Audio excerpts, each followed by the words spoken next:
Good evening, everyone. This is the DMV NFL Show. I'm Richard Brown, coming to you live from Tacoma Park, Maryland. Got a lot of interesting topics in the NFL to talk about today. And first, we're going to talk about one of the hottest topics here in the DMV area, and that is the firing of Baltimore Ravens offensive coordinator Mark Trestman and him being replaced by quarterbacks coach Marty Mornhinweg. As you all know, Marty Mornhinweg was the offensive coordinator with the New York Jets from 2013 to 2014. And he was also with the Philadelphia Eagles for a number of years with Andy Reid, and was also in San Francisco with Steve Mariucci and Steve Young when they were all there. His offenses have always scored a lot of points, gotten a lot of yards, but one of the biggest knocks on him in Philadelphia was he was too pass happy. And for the Baltimore Ravens, they're a team that needs to have balance, and that's one of the knocks on Trestman was that they got away from the running game too quickly against the Redskins because they were doing great with Terrence Rest. He rushed for about 95 yards, could have had many, many, many more. But they abandoned the run game too quick, and the play calling's been sort of spotty all year. But Mornhinweg has, he's coached a lot of different quarterbacks. In Green Bay, it was Brett Favre. In San Francisco, Steve Young and Jeff Garcia. And then Philadelphia, Donovan McNabb, Jeff Garcia again, even getting some good play out of Kevin Kolb and Michael Vick and Nick Foles. So, and also, he got some decent games out of Geno Smith in New York. And he was Flacco's quarterback coach last year. So, I think Marty can do some good things with the offense, but it's all going to depend on how he distributes the ball. If he's too pass happy, teams are just going to key off on Flacco, and the offensive line's been banged up. Ronnie Staley might be back this game against the Giants. We'll see how the report is. But it's been very disappointing, and so hopefully Marty can get things cleaned up. But to be honest, I thought Trestman was a bit of a scapegoat. He really wasn't the main reason they lost the game. He was one of the reasons, but I think that John Harbaugh should also shoulder some of the blame. Why would you call a fake punt in the fourth quarter? You're already up. Kick the field goal, get the guaranteed points. That's one of the big differences of winning or losing a game. And then C.J. Mosley's muffed punt, that was another big factor. But, I think that Trestman was a bit of a scapegoat. Do they need improvement on the offensive side of the ball? Absolutely. But we'll see what Marty Mornhinweg could do. Ravens got to get healthy on the offensive line, and defensively, their secondary has got to do a lot better. Jimmy Smith was getting turned around again by Pierre Garçon. He got turned around by Pierre Garçon 4 years ago too. So I think they need to consider reshuffling that secondary and getting some new bodies in there. But the Ravens have a tough game up ahead with the Giants, and we'll see what happens there. And going south of Baltimore into Washington, a couple hot topics. Jordan Reed had concussion-like symptoms in practice yesterday. He was ruled out of practice. He's in concussion protocol. And it's been reported this is the fifth concussion of his career, dating back to his time at Florida.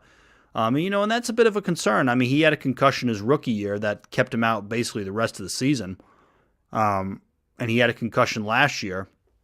So, he's had a lot of concussions these past couple of years, and the whole thing is, is he going to keep playing? Is he going to retire? Because players that have had a lot of concussions have that chronic traumatic encephalopathy disease, that's led to, some depression and anxiety and, Parkinson's and Alzheimer's and, some of these football players. So it's going to be interesting to see what Jordan Reed does. It's a big injury for the Redskins coming up against the Eagles.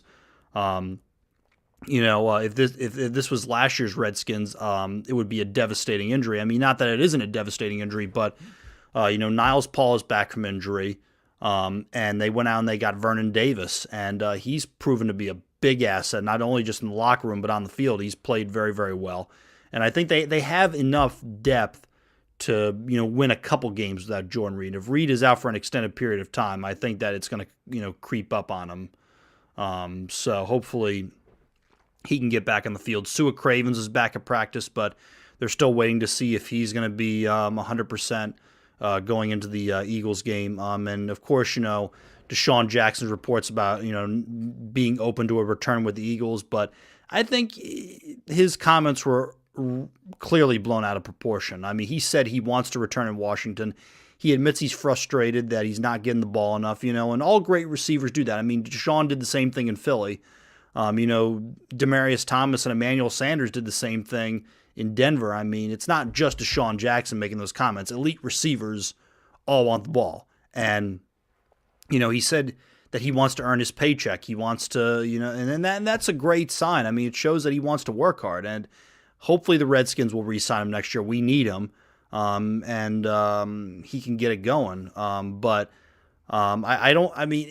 It's a business. So, I mean, obviously if Washington doesn't retain him, I mean, it's possible the Eagles could bring him back. We'll see what happens. But I think Scott McCloughan's going to want to keep him around. So we shall see what happens. I think that Kirk Cousins has been getting better and better each week. The game against Baltimore, that interception wasn't good at all. He threw it right to him. I mean, granted, the game was in windy conditions, but as a quarterback, you got to know how to play when conditions get tough. Cousins made some good throws, but he also missed a couple of open receivers. He took a sack against Suggs when he held on to the ball too long and didn't throw the ball away. But in comparison to the beginning of last year, he's playing a lot better at the beginning of this year than he is last year. He's still throwing the ball accurately. His quarterback rating is decent, but he needs to make the bigger throws. And I think the lack of reps in preseason has been very costly this year. But he needs to play better, bottom line. If he wants to get that long-term contract, he has to play better. And I think the game against Baltimore was great preparation for this game against the Eagles, because the Eagles have a very physical defense, and the Ravens have the top-ranked defense, and they're also very physical. So I think it was good for them to get, pushed around a little bit and, knocked around by that tough Ravens defense. So I think it's good preparation for the game against the Eagles, and, we'll see what happens, what they do. It's going to be a tough one. Another hot topic in the NFL is Blaine Gabbert is benched in San Francisco for Colin Kaepernick. And, I was never really high on Kaepernick as a quarterback. I thought he, like Robert Griffin III, he couldn't stand the pocket and read defenses. Once the defenses caught up to the read option, he basically was ineffective. He didn't beat Gabbert out in camp. So, I think he's basically the same quarterback. But, Gabbert hasn't played well. He's had a quarterback rating in the 60s. He's thrown a lot of interceptions. He's missed wide open receivers. Against Dallas, he missed a wide open Torrey Smith and underthrew it to the right to Morris Claiborne. And then against the Cardinals, he missed two wide open receivers, and they were both interceptions. So I think Chip Kelly made the move for the best of the team. They have to do something. They restructured Kaepernick's contract that voided the $14.5 million injury settlement bonus and also has voided the final 4 years of his contract. So it'll be interesting to see what happens. But, this is a good opportunity for Kaepernick to reclaim the starting job and get the respect back from his teammates and the locker room. But, it's going to be tough against the Bills this weekend. They have a tough defense, and they're playing a lot better, and we'll see what happens. Another hot topic in the league this year is what is going on with the Carolina Panthers. More like what the hell is going on with the Carolina Panthers. And I'm going to tell you this right now. I think their season is over. I picked them to have a losing record this year, like a 7-9 or maybe even an 8-8, because David Gettleman, their general manager, is stubborn. He's very stubborn. And in the offseason, they drafted a defensive tackle in the first round. They drafted two corners, which they needed. But they let Josh Norman go, and he was a star in their secondary, one of the big leaders on their defense. They franchise tagged him. He would have stayed and played under the franchise tag, but, Gettleman just felt like he wasn't important, and now he's reaping the benefits of it. And they didn't address the offensive line. The game against the Broncos in the Super Bowl was evidence enough they had to address the offensive line. Cam Newton's been getting hurt, and Michael Irr hasn't gotten the job done. He's hurt. I think that David Gettleman should feel a little heat right now. I don't think he's going to get fired this year. Other than this year, he's had some great drafts, drafting, Josh Klein, Star Lututue, Brandon Short, or Kawan Short, excuse me, the D tackle, and drafting Kelvin Benjamin and Devin Funchess. Like he's good at drafting, but as far as retaining players, I don't know. I mean, he let a lot of critical players go, and if he doesn't have a big draft next year, I think that Jerry Richardson will fire David Gettleman, because Marty Herney, his predecessor, drafted Cam Newton, drafted who else? I mean, Josh Norman, he got him in the late rounds. Got Luke Kuechly, drafted a lot of key cornerstones of that team. Unfortunately, he missed too much on draft picks, and that's why he was ultimately fired in 2012. But the Panthers just have too many injuries. They didn't address their needs in the offseason. So if anyone's, I think the coaching staff is fine. I think Ron Rivera is an outstanding coach. They have a great offensive coordinator.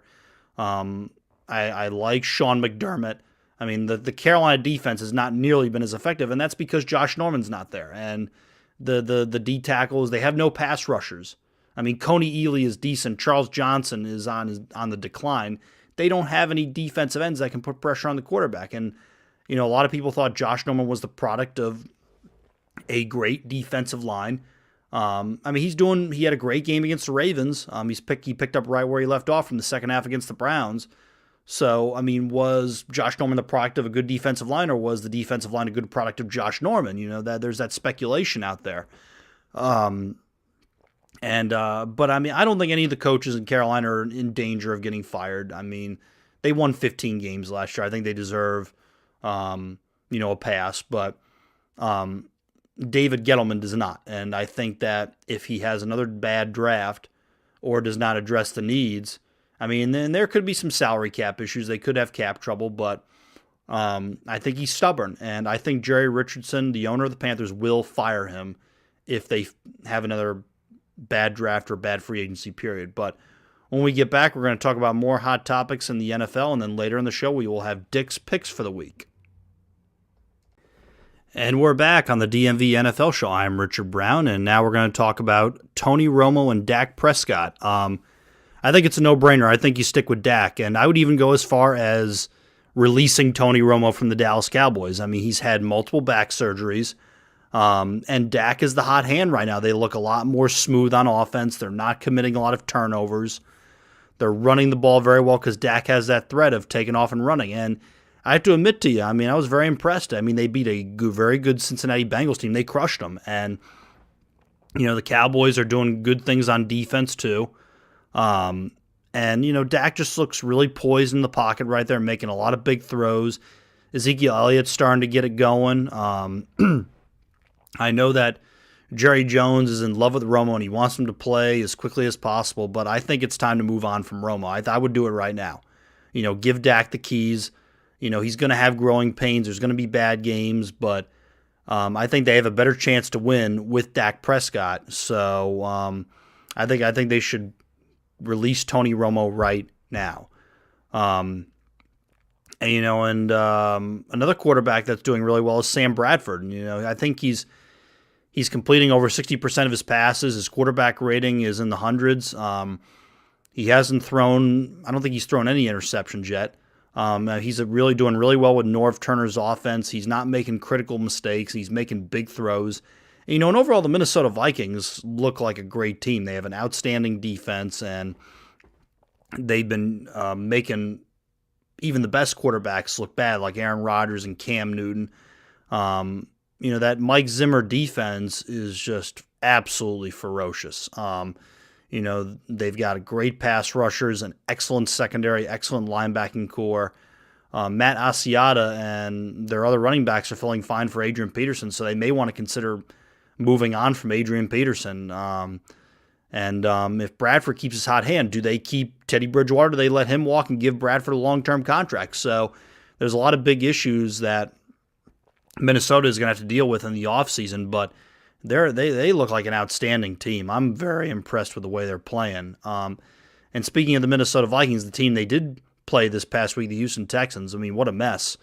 And I think that they're suffering from buyer's remorse from Brock Osweiler. And I like Brock Osweiler. I mean, all you out there that know me know that I was pushing for him to take Peyton Manning's starting job ever since they, got blown out by Seattle. I mean, I was, to this day, my opinion hasn't changed. They should have pulled Manning in the third quarter of that Super Bowl game to Seattle. I think Brock probably could have won the game for him. He would have aired the ball out and challenged their secondary. But that's neither here nor there right now. He played very well for the Broncos in 2015, 5-2. Their offense looked much crisper. But he faded down the stretch, and against the Chargers, they pulled him for Manning because he wasn't playing well. And he took it kind of personally, and I mean, it's Peyton Manning. Peyton Manning's a great quarterback, and it just looked like to me, Brock just didn't really give two shits about Peyton Manning. He's like, oh, you're Peyton Manning. Well, I'm Brock Osweiler, so fuck you, Peyton. I'm going to do things my way. But Brock has that ego. He has all the tools to be a successful quarterback. He has the size, he has the arm strength, he has the athleticism, the mobility, but his ego. And it's the Texans gave him all that money. I thought the money they gave him was ridiculous, but with the money Sam Bradford got for being average in Philly, that was the market value. And Brock basically rejected Denver's offer, and he took Houston's offer. And I think that it's time for the Texans to make a quarterback change. I think they need to go to Tom Savage. And there's been reports out of camp saying that Savage was outplaying Osweiler. And Savage has got a big arm. He was good in college. The problem with him is he hasn't been healthy. But I mean, to be honest, they invested all this money in Osweiler, and basically, throwing the talent on basically means Rick Smith, the general manager of the Texans, made a colossal mistake, and that could potentially lead him to getting fired because, this isn't the first free agent goof he had. He brought in Amon Green, back in 2007 from the Green Bay Packers, and by that point, Green couldn't play anymore, and they handed him 4 years, $23 million, and he did nothing. So, Rick Smith is known for some of his free agent goofs, and, the draft goof right now with Jadeveon Clowney, he's on the hot seat. If Osweiler doesn't work out, I think Rick Smith is gone. I think they need to look for a new general manager. But clearly, do I think the Texans will make a change? No. They invested way too much money in Osweiler. But I think if he has some more bad games, I think they almost have to make a change to Tom Savage. So we'll see what happens with that. And another quarterback situation in Chicago.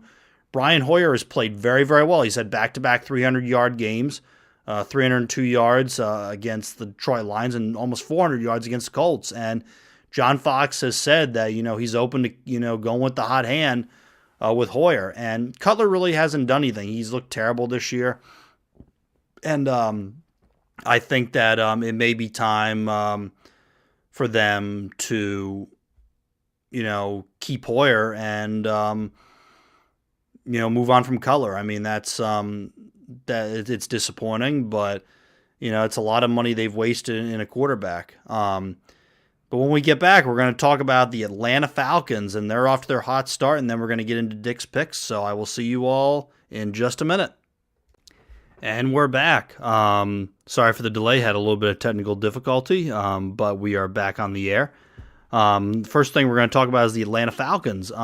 They have been very, very good. Opening day when they lost to the Bucs, I thought that they would just be a bad team, but they really picked it up. Against the Raiders, they played pretty solid. What really impressed me was the way they played against the New Orleans Saints. They went into New Orleans, not an easy place to play, and beat the Saints by 13 points, ran the football very well. Matt Ryan looks like an MVP candidate right now, and I think a lot of that has to do with his second year with Kyle Shanahan's system and really getting the terminology down. And then they smoked the Panthers. But the game that really showed me that they're a legit team is the game against the Broncos. The Denver Broncos have an outstanding defense. They were dedicated to taking away Julio Jones, but Matt Ryan, threw to the running backs, and that was a big weakness in Denver's defense. They don't have the fast enough linebackers to chase the running backs. And Vic Beasley decided to show up, had 3.5 sacks in the game. They pressured Paxton Lynch. And if Vic Beasley can continue his growth, and also they brought in Dwight Freeney, and he's played very well. If they can continue to be successful getting their pass rush going, I think that, they could go deep into the playoffs, depending on if Matt Ryan decides to win another playoff game or not. But they look like an outstanding team, and I think that they're going to, go deep into the playoffs. And but I don't think quite for the Super Bowl yet. We'll see what happens, though. And the New England Patriots, Tom Brady coming back throwing for over 300 yards and 3 touchdowns as they beat the Browns 33-13. He says he was rusty. He didn't look rusty to me. He looked really, really good. And having Martellus Bennett there, kind of, a nice compliment to Gronk. And they look outstanding. And it was big New England going 3-1 in Brady's absence. So, but they're gonna have a tough stretch of games coming up. Seattle, they're playing Seattle at home eventually. And they got to go on the road. Let's see, they got San Francisco on the road. I think they could win that game. They got to play Denver on the road. That's going to be a very, very tough game. Playing Pittsburgh on the road is going to be a very tough game. They always play the Jets, tight, so we'll see what happens there. But the Patriots look like the best team in the AFC right now, along with the Broncos. So, wouldn't surprise me if they were in the Super Bowl. They look really, really good. And I think that, like all the other sportscasters are saying, one thing that Tom Brady would love to do is to have Goodell give him the Lombardi trophy. We will see what happens with that. All right, we are in the segment of the show right now for Dick's Picks, and the first game I'm going to pick is the Broncos at the Chargers. It's a no-brainer. I'm picking the Broncos. Simeon looks like he's going to start. I give San Diego no chance to win this game. I think there's been reports out of the Chargers, that if they lose this game, Mike McCoy could be done. Wisenhunt could be the interim head coach. I just think the Broncos are a much better team than the Chargers, and it's the old analogy. It's like the big gorilla taking on the tiny flea. And I think that the Broncos, being the big gorilla, are going to squash the hell out of the tiny flea, which is the Chargers. So San Francisco at Buffalo. I like the Bills this game just because the 49ers have issues on the offensive line. They don't have enough weapons. The defense doesn't do well stopping the run, which is not good for facing, LaShawn McCoy and Tyrod Taylor. So I like the Bills. Jacksonville at Chicago. This is an interesting one. But I'm going to have to go with the Jaguars just because I think they're a better team. I think it'll be a tight game, though, depending on how well Hoyer plays. He has a lot of experience against the Jaguars, being that he was in Houston last year. But I think Bortles could have a big game. We'll see. The LA Rams at the Lions. I like the Lions this game just because I think the Bills exposed the Rams a little bit last week. I trust Stafford over Case Keenum, and I think they win that game. Pittsburgh at Miami. We got another big gorilla, tiny flea game, and the big gorilla is the Pittsburgh Steelers. I think the Dolphins have no chance to win this game. They have one of the worst rush defenses in the league, and I think Le'Veon Bell is going to ram it right down their throat. And I think that it's going to be the calls for Matt Moore to replace Ryan Tannehill are going to fill the stadium. So I think that Pittsburgh whoops them. Cincinnati at New England. This is going to be a tight game. I think the Bengals are a little upset about the way they played against Dallas last week. But I just think New England's too good of a team. I think they'll win that one. Carolina at New Orleans. I'm going with the Saints. I think, the way Carolina's defense is playing, I think Drew Brees is going to light them up. And the Panthers' offensive line doesn't even do well with average pass rush. So I think the Saints will get pressure. And I think that the Saints will win that game. Baltimore at the Giants. I like the Ravens this game. And because the Giants are sloppy, they commit a lot of turnovers, and the Ravens defense prides itself on turnovers. And but I think that the Giants defense has done well, as far as points allowed. I think it's going to be a tight game though, but I like the Ravens. Cleveland at Tennessee. I like the Titans this game just because Cody Kessler for the Browns is not going to be healthy because he has broken ribs from last week's game against the Patriots. If Mariota continues his strong play and the running game gets going and the defense plays like it did last week, I think this is going to be a long game for the Browns, so I like the Titans. Eagles at the Redskins. I'm taking the Redskins this game just because the injury of Lane Johnson for the Eagles is a big one. His 10-game suspension for PEDs was upheld, so he's going to start serving it. And I think that's going to open the door for guys like Ryan Kerrigan and Preston Smith and Trent Murphy to get pressure. Wentz has not seen a corner like Norman, so I think that this could be the game where Wentz has his welcome to the NFL. But the Jordan Reed injury is going to make this game really tight. The Eagles play outstanding defense. Redskins didn't run the ball that well last week. I mean, the way the Redskins are going to win is if Cousins, continues elevating his play. But overall, I like the Redskins this game just because I think they're a better team. The Chiefs at the Raiders. I'm going with the Raiders just because it's in Oakland.